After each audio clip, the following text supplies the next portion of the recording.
दोस्तों 22 अप्रैल की आतंकी घटना के बाद से मोदी ने जो संकल्प लिया कि हम आतंकवाद को नेस्तनाबूद करके ही दम लेंगे, उसके बाद भारत ने ताबड़तोड़ एक्शन किया और पाकिस्तान के अंदर छुपे हुए आतंकी ठिकानों को तबाह कर दिया। पाकिस्तान जैसे कि बाज नहीं आता है, उसने बदले की कार्रवाई करने की कोशिश की और मामले में वो आतंकवादियों के बचाव में उतर गया और खुलेआम वहां की सेना आतंकवादियों के जनाजे में शामिल थी। यह तय हो चुका है बिल्कुल पूरी तरह से, जो भारत पहले से कहता आया है कि पाकिस्तान में जो सेना है वही आतंकवादियों की फैक्ट्री है। अब ऐसे में जब भारत की सेना बॉर्डर पर डटी है और पाकिस्तान को छठी का दूध याद दिलाने की तैयारी में है, तो पाकिस्तान थरथर कांप रहा है और अब वो मीडिएटर ढूंढ रहा है कि कोई ऐसा हो जो इस युद्ध को रुकवा दे, क्योंकि उसके बस का अब इस युद्ध का मुकाबला करना नहीं है। वो तो छुपकर वार करने वाला है, वो कायर है, पीठ में खंजर मारता है, आतंकवादियों को भेजता है। हालांकि उस आतंकी घटनाओं में यह भी तय हो चुका कि सेना का ही सीधा हाथ है। अब अगर मैं बात करूं पहलगांव हमले की, तो वहां भी जो खुलासा किया है एनआईए ने, हासिम मूसा जो कि पाकिस्तान सेना में पैरा कमांडो था, और वो आदमी आकर के यहां अपने स्लीपर सेल तैयार करता है, पैसा पीछे से पाकिस्तान की सेना देती है।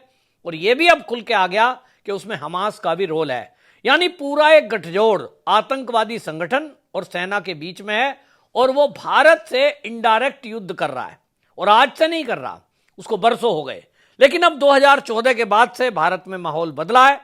तो मोदी जब से सत्ता में आए हैं, अब चीजों को पेंडिंग नहीं किया जाता है, बल्कि पेंडिंग पड़े हुए जो पुराने ऐसे मुद्दे हैं जो देश के नुकसान में हैं, उनको मोदी जी ठीक करने में लगे हैं। ऐसे में अब पाकिस्तान ये चाहता है कि कोई उसके बीच में सुलह करा दे और ये युद्ध थम जाए, ताकि फिर थोड़े दिन बाद फिर से आतंकी घटना करे।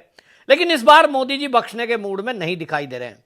ऐसे में all India Muslim personal law board वो सामने आया और उसने बाकायदा एक पत्र लिखा है। और आपको बताऊं कि पूरी एक टूल किट एक्टिव हुई है, जिसमें नया सिंह राठौर है और उस जैसे बहुत लोग हैं, नो वार करने लगे।